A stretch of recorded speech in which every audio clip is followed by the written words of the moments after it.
जय हिंद, वंदे मातरम। मैं सुबूही खान राष्ट्र जागरण अभियान की एक और वीडियो में आप सभी लोगों का स्वागत करती हूँ।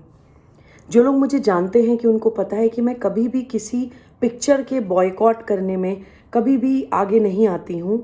आज मैं आपको उसके कारण भी बताऊँगी, लेकिन पठान मूवी को हमें क्यों बॉयकॉट करना चाहिए इसका भी कारण मैं आपको बताऊँगी।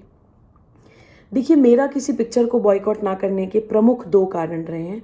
पहला कारण ये कि बॉलीवुड में कुछ अच्छे विषयों पर भी फिल्में बनती हैं, सामाजिक ऐसे मुद्दों पर फिल्में बनती हैं जो समाज के सामने मैसेज जाना चाहिए। एक सार्थक सिनेमा जिसको कहा जाता है, जो हम लोगों ने बचपन से देखा है।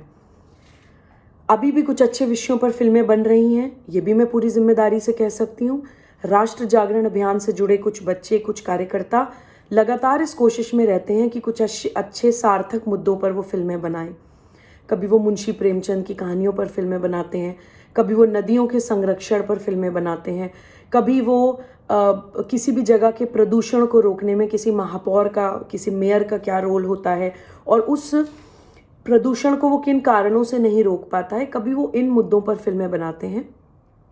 उन फिल्मों के ऊपर बाद में कभी चर्चा होगी, जब वो फिल्में रिलीज़ होंगी तो मैं आप लोगों से आग्रह करूंगी कि आप जाइए, उनको देख कर आइए। तो ये इन बच्चों की शूटिंग पर जब मैं गई तो मैंने ये देखा कि वहाँ पर बहुत ज़्यादा तादाद में एक टीम होती है। ये मेरा दूसरा कारण है फिल्मों को बॉयकॉट मैंने करने की कभी अपील जो नहीं करी। मैंने शूटिंग पर देखा कि छोटे से लेकर बच्चे से लेकर बुजुर्ग तक उस शूटिंग में काम कर रहे हैं। उनका परिवार चल रहा है, उनका पेट पल रहा है। वो लोग इंतज़ार करते हैं कि आज शूटिंग खत्म हो, उनको कुछ पैसा मिले तो वो घर जाएं, उससे उनकी दाल रोटी चले।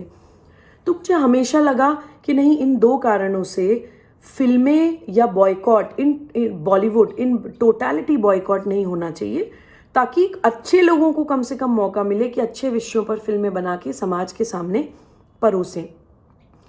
लेकिन पठान मूवी को बॉयकॉट हमें क्यों करना चाहिए, इस विषय पर आज मुझे ये वीडियो बनानी इसलिए ज़रूरी महसूस हुई कि समाज दो वर्गों में बंट गया है। कुछ लोग कह रहे हैं कि वो भगवा रंग पहना है तो वो हिंदुओं के या भारतीय संस्कृति के खिलाफ है, तो उसका विरोध करिए। कुछ लोग कह रहे हैं कि जी आप भारतीय संस्कृति को किसी एक रंग से कैसे जोड़ सकते हैं, तो आप लोग जो हैं कट्टर हैं या आप भारतीय संस्कृति को ट्रिविलाइज छोटा करने की कोशिश कर रहे हैं। एक और वर्ग ऐसा भी है जो इस पूरी सिचुएशन में मज़ा ले रहा है, जो एंजॉय कर रहा है, जो एक्चुअली जानबूझ के इंसल्ट करना चाहता है भारत को और भारतीयों को। तो they are just taking advantage of the situation. इसलिए मुझे लगा कि ये वीडियो बनानी आज बहुत ज़रूरी है। देखिए, वो जो पोस्टर है जिसके ऊपर ये पूरी कंट्रोवर्सी चल रही है या हम लोगों का दिल दुखा है, वो है एक पोस्टर जिसमें दीपिका पादुकोण ने भगवा रंग की बिकनी पहनी हुई है और शाहरुख खान ने पीछे से दीपिका पादुकोण को बहुत ही अश्लील तरह से पकड़ा हुआ है। और उस गाने का, जिस गाने का वो पोस्टर है, उस गाने का नाम है बेशरम रंग। देखिए, मैं एक आध्यात्मिक व्यक्ति हूँ। मैं तर्कों से ज़्यादा चीज़ों को अनुभूति से, इंट्यूशन से महसूस करती हूँ। मैं मनोविज्ञान की भी छात्रा हूँ, मैं साइकोलॉजी को भी बहुत अच्छे से समझती हूँ। ऐसा हो ही नहीं सकता कि भगवा रंग में दीपिका पादुकोण का वो बिकनी पहन के खड़ा होना, शाहरुख खान को अश्लील तरह से दीपिका पादुकोण को पीछे से पकड़ना और उस गाने का नाम बेशरम रंग होना इत्तेफाक हो, ऐसा हो ही नहीं सकता। It is next to impossible. अगर दीपिका पादुकोण ये क्लेम करती हैं कि नहीं ये तो नॉर्मल है, तो या तो वो बहुत भोली हैं, वो भारत के विरोध में जो एजेंडा चल रहा है उसको जानती नहीं है। अगर शाहरुख खान ये क्लेम करते हैं कि ये तो आप लोग ज़बरदस्ती का कट्टरवाद फैला रहे हैं, तो या तो ये दोनों बहुत भोले हैं या फिर जानते नहीं हैं कि क्या चल रहा है भारत के खिलाफ, या फिर बहुत चालाक हैं और जानबूझ के ये भारत को इंसल्ट करने के लिए ये चीज़ें करते हैं। इस वीडियो के माध्यम से मैं शाहरुख खान और दीपिका पादुकोण से भी अपील करना चाहती हूँ कि पहले जाकर पढ़िए वो वामपंथ, जिस जेएनयू में जाकर दीपिका पादुकोण खड़ी हो जाती हैं, पढ़िए वामपंथ का इतिहास। पूरे विश्व में वामपंथ ने कैसे समानता के नाम पे, इक्वालिटी राइट्स के नाम पर लोगों को भड़काया, उकसाया, लोगों को बांटा, लड़ाया, मारा, काटा, लेबर कैंप्स बनाए, अपनी राजनीति करी, सत्ता चलाई, डेमोक्रेसी की धज्जियां उड़ा दी। पहले जाके उस वामपंथ को पढ़िए, तब जाके जेएनयू में इक्वालिटी राइट्स की बात कीजिएगा। अभी आप लोग बहुत इग्नोरेंट हैं। जिसका काम उसी को साझे और करे तो डंका बाजे।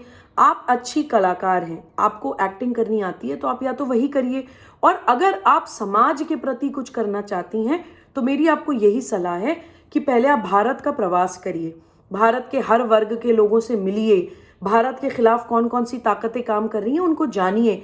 इतना कैजुअली और इतना हल्केपन में जाकर जब आप लोग भारत विरोधियों के साथ खड़े हो जाते हैं तो आप कहीं ना कहीं उस कला का, उस इंडस्ट्री का भी अपमान कर रहे हैं जिसका आप प्रतिनिधित्व करते हैं। यही सेम मैसेज मैं शाहरुख खान को भी देना चाहती हूँ।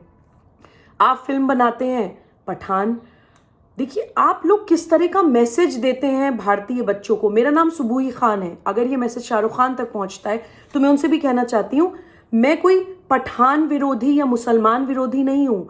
I am a proud Muslim, my name is Subuhi Khan. लेकिन हम भारत के बच्चों को, खासतौर के भारत के मुसलमान बच्चों को या पठान बच्चों को क्या संदेश देना चाहते हैं कि वो ऐसे अश्लील पठान बने जो महिलाओं को इस तरह से अश्लील तरह से पीछे से पकड़े। अगर आपको पठान सब्जेक्ट पे पिक्चर बनानी है तो आपको खान अब्दुल गफ्फार खान पर बनानी चाहिए थी। अगर आपको पठान विषय पर फिल्म बनानी है तो आपको अशफाक उल्लाह खान पर फिल्म बनानी चाहिए थी। आप किस तरह का मैसेज अपनी फिल्मों से छोड़ते हैं? आप उस कौम को भी, उस इंडस्ट्री को भी बदनाम करते हैं जिसका आप प्रतिनिधित्व करते हैं। तो मेरी अपील बॉलीवुड के कलाकारों से भी ये है कि भारत कभी आप लोगों के खिलाफ नहीं रहा है।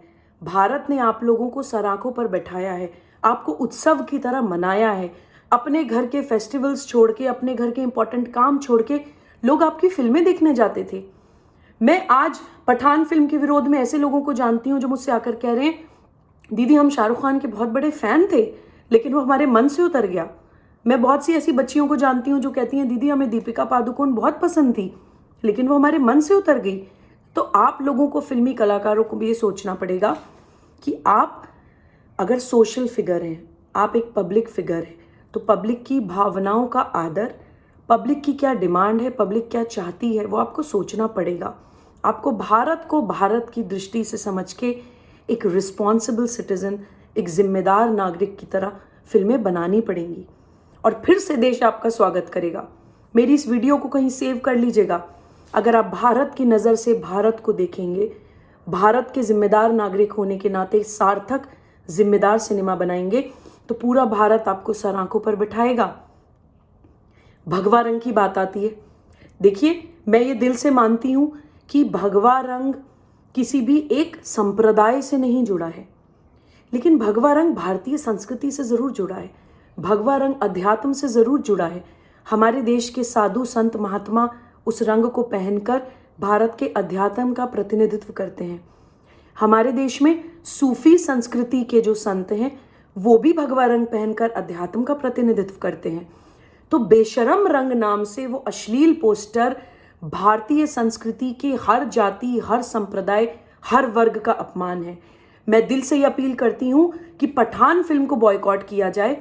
ठीक है, कुछ लोग जो मासूम लोग उस फिल्म से जुड़े हैं, शायद उन लोगों का एक शॉर्ट टर्म नुकसान होगा, लेकिन मेरे गुरुजी ने मुझे एक सूत्र दिया है कि जब आप किसी ऐसी परिस्थिति में फंस जाएं जहां दोनों तरफ नुकसान हो तो आपको ये देखना चाहिए कि कहाँ कम नुकसान है और कहाँ ज़्यादा नुकसान है, कहाँ थोड़ी देर का नुकसान है और कहाँ ज़्यादा देर का लॉन्ग टर्म नुकसान है।